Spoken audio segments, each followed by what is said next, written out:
Hey Gearheads, get ready for the ultimate battle between the Hyundai Santa Fe and the Kia Sorento, two SUV titans. We'll explore every feature, every curve, and every innovation that distinguishes these SUV powerhouses from one another. Number 1. Pricing. First things first, let's talk about pricing.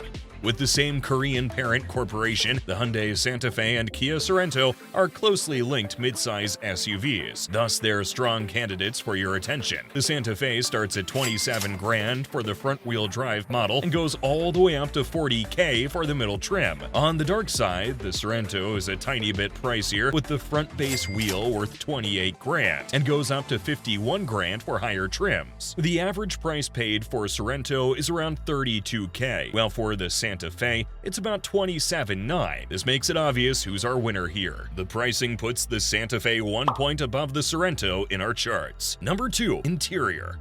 Before the exterior, let's talk about the interior first. The first thing to notice is that the Sorento doesn't have a sensor behind the door handle, while the Santa Fe does. However, both cars have almost the same interior, with leather seating and 10-way adjustment. In terms of space, the center console of the Santa Fe can store up to 24 donuts, while for the Sorento, it's just 16. And let's be honest, storing donuts does matter. This gives the Santa Fe another point. The Santa Fe gives a Range Rover look and feel, while the Sorento has the unique Kia design. Both of these cars have a 17-inch steering wheel. The Kia Sorento has an auto-dimming mirror, and for the mid-trim, it comes with a panoramic sunroof, while the Santa Fe doesn't. This gives the Sorento its first point. From the technological view, the Santa Fe has a column-mounted gear shifter, while the Sorento has the traditional one. Both of the SUVs have a 6-speaker system, but the Sorento has more touch functions like air control, while the Santa Fe has the typical knobs. Considering these aspects, the Sorento's catching up with 2 points. Now, let's talk about space. The Sorento has a leg spacing of 41.7 inches,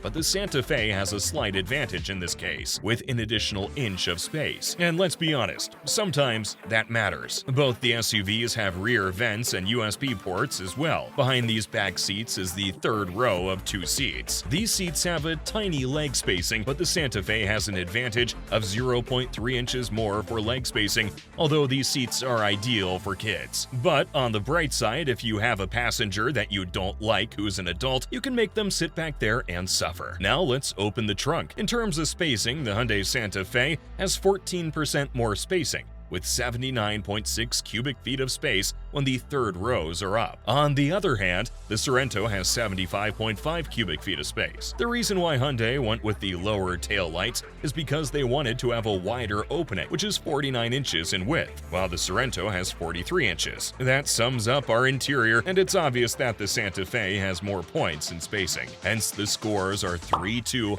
in favor of the Santa Fe. Number 3. Exterior. From the front looks, you can clearly see that the new Santa Fe has a boxy look, making it more like a Range Rover, while the Sorento has the grills, but hopefully it doesn't spend as much time in the shop as a Range Rover. Anyway, both of the SUVs have LED lights, but only the Sorento has fog lights. This gives it 1 more point. As for the sides, the Santa Fe has become elongated, just like the Sorento, with just a 1-inch difference. Both cars have rail roofs, but only the Santa Fe has a handle at the side to climb up. Now it's time for the best part. The Santa Fe has lower LED taillights, while the Sorento has classical lights, but not LED ones. In terms of raw power, the Santa Fe beats the Kia Sorento by a mile, because the Santa Fe can easily pull 4,500 pounds, while the Sorento can only pull 3,500 pounds. This makes the Hyundai victorious. The new scores after the exterior are 4-3. Number 4. Fuel average. The base Sorento is expected to get up to 23 miles per gallon in the city and 31 miles per gallon on the highway, according to EPA estimates. With its more potent 2.5-liter turbocharged engine, the EPA rates it at 20 miles per gallon in the city and 29 miles per gallon on the highway, with estimations of 39 miles per gallon in the city and 35 miles per gallon on the highway. The hybrid Sorento HEV is the most fuel-efficient efficient vehicle. The plug-in hybrid receives 79 mpge overall. The front-wheel drive Santa Fe is expected to get 24 miles in the city and 29 highway, according to EPA estimates. The highway rate drops to 28 miles per gallon with all-wheel drive, and the more durable XRT model's fuel economy ratings drop to 19 miles per gallon in the city and 26 miles per gallon on the highway. The base Santa Fe has only one mileage difference, but the higher trims of the Sorento are better, so this makes the Sorento the champion of fuel average. The points are now tied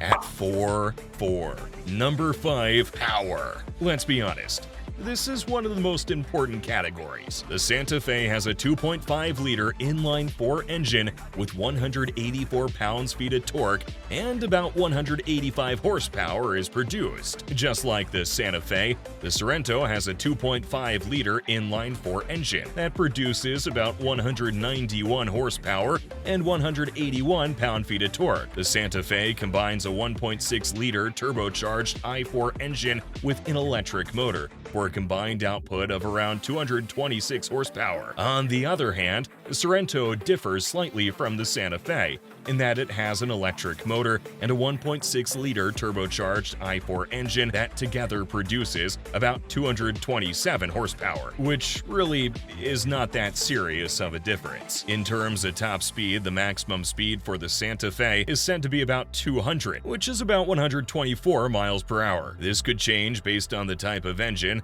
a turbocharged or basic, and the state of the road. The Sorento is predicted to reach the same top speed of 124 miles per hour, just like the Santa Fe. The actual max speed can vary depending on the engine choices and external factors. In its quickest variant, the 2024 Kia Sorento accelerates from 0 to 60 miles per hour in about 7 seconds. On the other hand, with the turbocharged engine, the 2024 Hyundai Santa Fe can accelerate from 0 to 60 miles per hour in about 6.3 seconds, which is comparable to earlier Sorento versions tested with this drivetrain. And yeah, it's not exactly a Ferrari, but it doesn't need to be. And let's be honest, the price for this performance is actually pretty good. Since the specs of the engine are quite similar, the Santa Fe does stand tall in terms of acceleration. This makes the Santa Fe our winner, and the final points in our chart are, drumroll please, 5-4 in favor of the Hyundai. This was a tough one, but both of these cars have their own benefits. If you're looking for a boxy look, you can go with the Santa Fe, or if you're more of a grille lover, hop on the Sorento. And if you liked this video, watch this next one that compares the Honda Accord